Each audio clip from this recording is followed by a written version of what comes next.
तो 3 कबूलनामे थे जिनकी वजह से रिया घिर गई और आज अदालत ने एक बार फिर जमानत देने से इनकार कर दिया।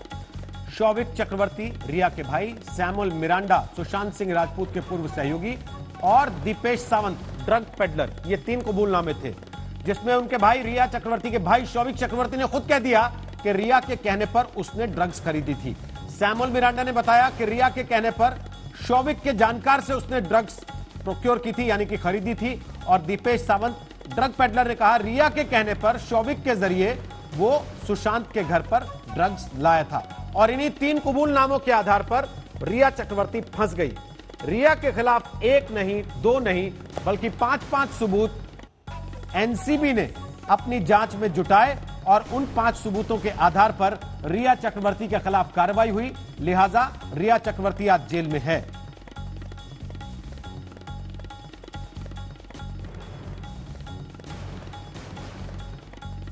तो अरविंद ओझा हमारे साथ लाइव मौजूद हैं, जो लगातार जानकारी हमारे दर्शकों को दे रहे हैं। अरविंद ओझा, 1 नहीं 2 नहीं बल्कि 5-5 सबूत रिया चक्रवर्ती के खिलाफ थे जो एनसीबी ने जुटाए और जो उस पर इस कार्रवाई का आधार बने।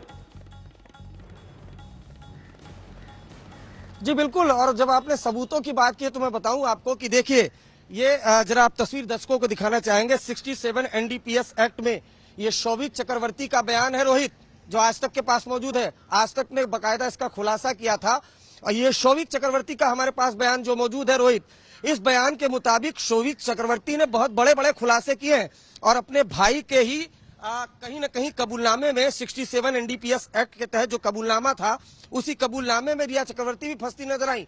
शौविक चक्रवर्ती ने कबूल किया है कि वो सुशांत सिंह के घर पर ड्रग्स पहुंचाता था।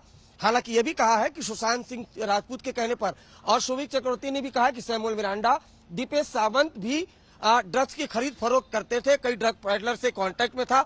लेकिन जो सबसे बड़ा खुलासा जिससे रिया फंसती नजर आई वो ये कि कई बार रिया चक्रवर्ती के कहने पर ड्रग्स आया और उनके क्रेडिट कार्ड से पेमेंट हुआ है। तो इस तरीके से ड्रग पेडलर शौविक चक्रवर्ती, रिया चक्रवर्ती सभी को गिरफ्तार करके नारकोटिक्स कंट्रोल ब्यूरो ने बकायदा एक मजबूत केस तैयार किया, सिंडिकेट तैयार किया, सिंडिकेट की तरह दर्शाया कि ये पूरा सिंडिकेट की तरह काम करता था, जिसमें रिया भी एक फैसिलिटेटर के तौर पर काम कर रही थी। और शायद यही वजह है कि 27A लगाया गया, जो इस केस में रिया चक्रवर्ती के गले की फांस बन गया है और उनकी जमानत अर्जी बार बार खारिज हो रही है। तो 1 नहीं 2 नहीं 3 नहीं, ऐसी कई गवाहियां हैं, व्हाट्सएप चैट है, इलेक्ट्रॉनिक एविडेंस है, जिसके आधार पर काफी मुश्किलों का सामना अदालत में करना पड़ रहा है। कम से कम फिलहाल जमानत में, आगे जब ट्रायल चलेगा, चार्जशीट होगी तब देखना होगा, लेकिन फिलहाल जमानत दूर की कौड़ी है।